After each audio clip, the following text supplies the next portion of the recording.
ሰሞኑን ግን አትሽ አንቺ ምን እያደረግሽ ነው? ካላከበራችሁኝ እንዴት እንደምንቃችሁ ያሳያችሁ። እናንተ ሳታከብሩኝ እኔ እንዳከብራችሁ አጠብቀው። ደግሞ ሰራተኛ ናት ምንም አታመጣም ብላችሁ ከሆነ እንደዚህ ያደርጋችሁ ተሳስታችኋል። ድጋሚ እንደዚህ አይነት ነገር እንዳታደርጉ እሺ? አለ ወይኔ ፍቅር ዴቭ እያያዝማል ልጅ ታገበሽ ምን እንደምትፈልግ አለ ያረም ቆይ ቅድም ዴቭ ጋር ምን አባሽ እየሰራሽ ነበር?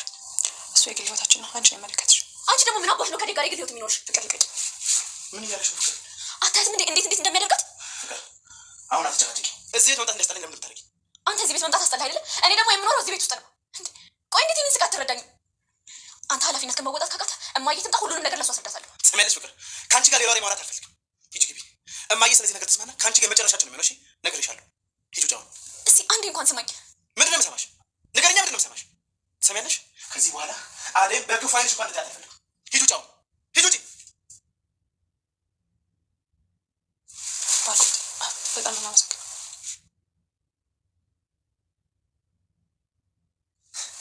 አዴ ዴቭ ቆይ ባርኪ ምን ለማድረግ ይሞክር? ዴቭ ተረጋጋ። እስኪ አስረዱኝ። ምን ልረዳችሁ? ቆይ አንተ ከቤዛ ጋር ምንድን ነው ያለ? አዴ ለኔ ለምን አትተዋትም? እሺ ዴቭ ተዋታለሁ። አንተም ቢሆን ግን አታስከፋት፣ ተንከባከባት። ማንም ቢሆን እየመጣች ጨዋባት መስናገራት ዝም አትበል። እሱን አንተ ብለኝ አይደለም እሺ ማድረገው። ይኸውልህ ዴቭ መስመርህን አትለፍ እሺ። አዴ ያንተ ብቻ አለች፣ ለኔም ቢሆን እህቴ ናት። ብትረጋጋ መልካም ነው። እንደ ቤታችን ብለን ጥሩ ነው። ለአንተም እህት ናት ታውቃለህ። ነገር ግን በዚህ ልክ መቀራረባችሁ ደግሞ አንተ ለእሷ ስሜት እንዳለ እያወቅሁ እንዴት ነው የምረጋጋው? ዴቭ እባክህን ተረጋጋ። አልረጋጋም። ቆይ አዴ እንዴት እንደምወድሽ ጠፍቶሽ ነው እንደዚህ የምታሰቃይ? ዴቭ አትሳሳት። እሷ ምንም ያጠፋችሁ ነገር የለም። በቃ አሁን ሁለታችሁም ይበቃችኋል። እኔ ከማንም ጋር ምንም አይነት ግንኙነት አልፈልግም። ቤዛ ስለመጣሽ ነው እንጂ አሁንም ለአንቺ ስሜት አለኝ ይላታል። ናኦልን ሁለተኛ ከአደይ አጠገብ እንዳትደርስ በማለት አስጠነቀቀው። ከቀን ወደ ቀን እየባሰና እየሰፋ ቤተሰቡ ትንቅንቅና ፍጥጫ አሁንም እንደቀጠለ ነው። ሰላምታዬ በያላችሁበት የዓለም ዳርቻ ሁሉ ይድረስልኝ። እንደምን አላችሁ? ለዚህ ቻናል አዲስ ከሆናችሁ ላይክ፣ ሰብስክራይብ፣ ሼር በማድረግ ቤተሰብ እንድትሆኑ። ናኦልና ደመቀ ወደ እነ ፍቅር ቤት ያመሩና አደይን ይፈልጓታል። የምነግራት ነገር ስላለ ጥሩልኝ በማለት ሊያስጠራት ይሞክራል።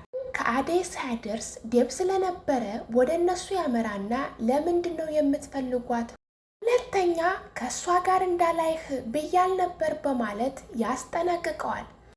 እህቴ ናት፣ ማንም ከጎኔ በሌለ ሰዓት ከጎኔ የነበረች እሷ ናት፣ አማካሪ ናት፣ ማግኘት አለብኝ ይለዋል። ቀም ሴቶቹን እንዳላንተ ይዛቸዋል፣ ለምንድን ነው እንደዚህ የምትለው በማለት ሁለታቸውም ትንቅንቅ ገጥመዋል። ባርኮት ከቤዛ ጋር ያለው ግንኙነት አልመቸው ሲል አደይን ይመጣና አሁንም ላንቺ ስሜት አለኝ በማለት ይነግራታል።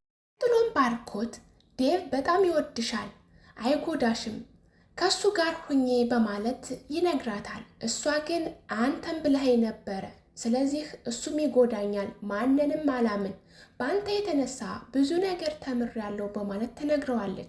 ባርኮት ታውቂያለሽ ቤዛ ከመጣሽ በኋላ የተራራቅን ያክል ስሜት እየተሰማኝ ነው ይላታል። ይህንን ሁሉ በሚያወሩበት ሰዓት ዴቭ ከበር ተደግፎ ሁሉንም ሰምቷል። ይህንን የሰማ ዴቭ እጅጉንም ተናዷል።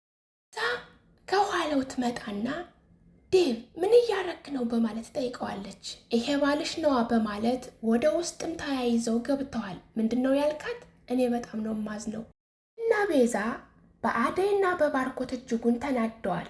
እንደምትወዳትና እንደምታፈቅራት ከነገርካት በኋላ እህቴ ናት ብለህ ትነግረኛለህ? አዝናለሁ ብለው ጥለዋቸው ወጥተዋል። እና ኤላ ስለ ቤዛ ጉዳይ ባርኮትን ሊጠይቁት በመጡበት ጊዜ አደይ የት ሂዳ ነው በማለት ይጠይቋታል። እነሱም ተጋድማ ይሆናል፣ መተኛት ነው፣ አትሰራም እያሉ ስለ አደይ ክፋትና ተንኮል እያወራች ነው። ለምለምም እሰይ ደግ አደረገች፣ እሰይ እንኳንም ተኛች በማለት ቁጭቷንም በኃይለኛው ገልጻለች። ባርኮትን ጠይቀው ነበር። ባርኮት የለም ሲመጣ ታወሩታላችሁ እያለች እያለ ቤዛ ባርኮት ከኋላቸው ይመጣል። ኤላ ማውራት የፈለጉትን ነገር ለባርኮት ማውራት ቢፈልጉም ግን እሱ በጊዜው ፈቃደኛ አልነበረም። እናንተ ጋር መጥቼ ታወሩኛላችሁ በማለት ይመልስላቸዋል። ያም ቀጥሎ ሊዲያ ምን ነው ተቀየርሽሳ? ሰላም ስልሽ ዝም አልሽኝ በማለት ድሮ ስታዝናናውና ስታጫውተው የነበረው ቀርቶበት ይጠይቃታል።